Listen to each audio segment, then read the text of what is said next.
It's been a couple weeks since my last post, and Kathy and I were away doing vacation and study leave in the beautiful Adirondack Mountains, and it's good to be back. Church, of course, is 9:30 on Sunday morning for traditional, and 11 o'clock for contemporary, and we look forward to seeing you. I hope to start a Bible study on spiritual gifts beginning Thursday, September 1st at 7 o'clock in the chapel. So stay tuned for that. I'll be announcing that in church. But for now, we continue in Matthew chapter 5, and we get into the sections dealing with how we interact with one another when we have a disagreement, and some other thoughts here. Let me read verses 21 through 26. You have heard it said to those of old, you shall not murder, and whoever murders is liable to the judgment. But I say to you that everyone who is angry with his brother will be liable to judgment, and whoever insults his brother will be liable to the council, and whoever says you fool, or raka in the Hebrew, will be liable to hell, to the hellfire.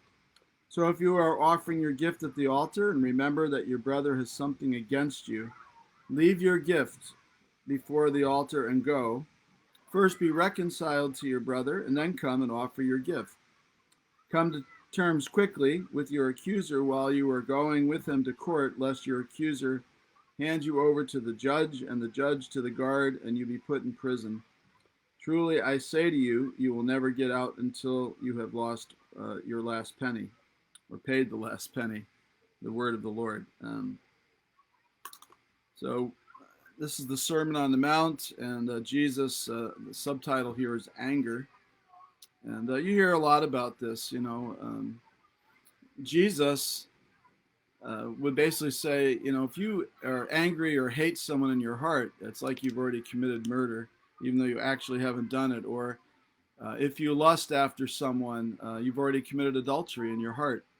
And so it's in that spirit that he writes that if you are in church or at worship and you realize that you're angry with someone, or that you've offended someone, or they might be angry with you. If you know anything about any situation like that, Jesus says we should leave our gift.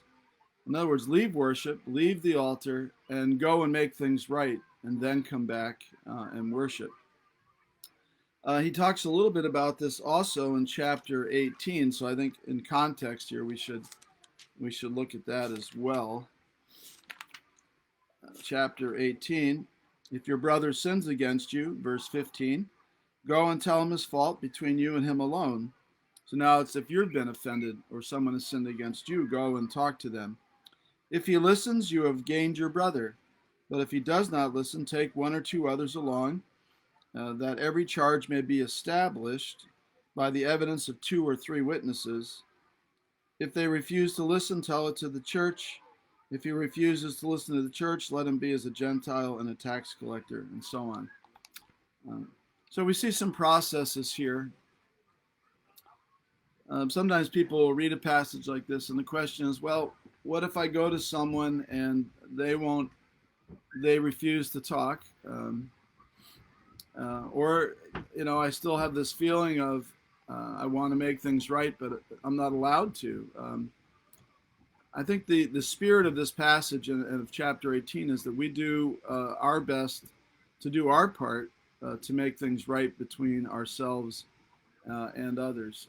Tasker, in his commentary, shares a couple things.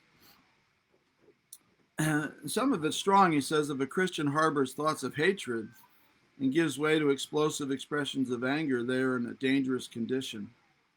So too is the Christian against whom a brother has cause for complaint, if he does nothing to try to clear the matter up.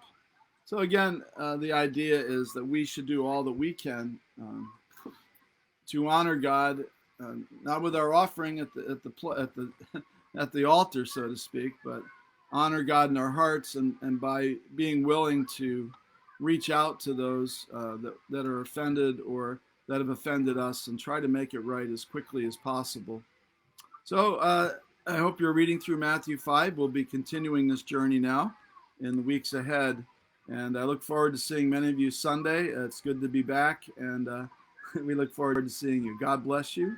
Have a great day.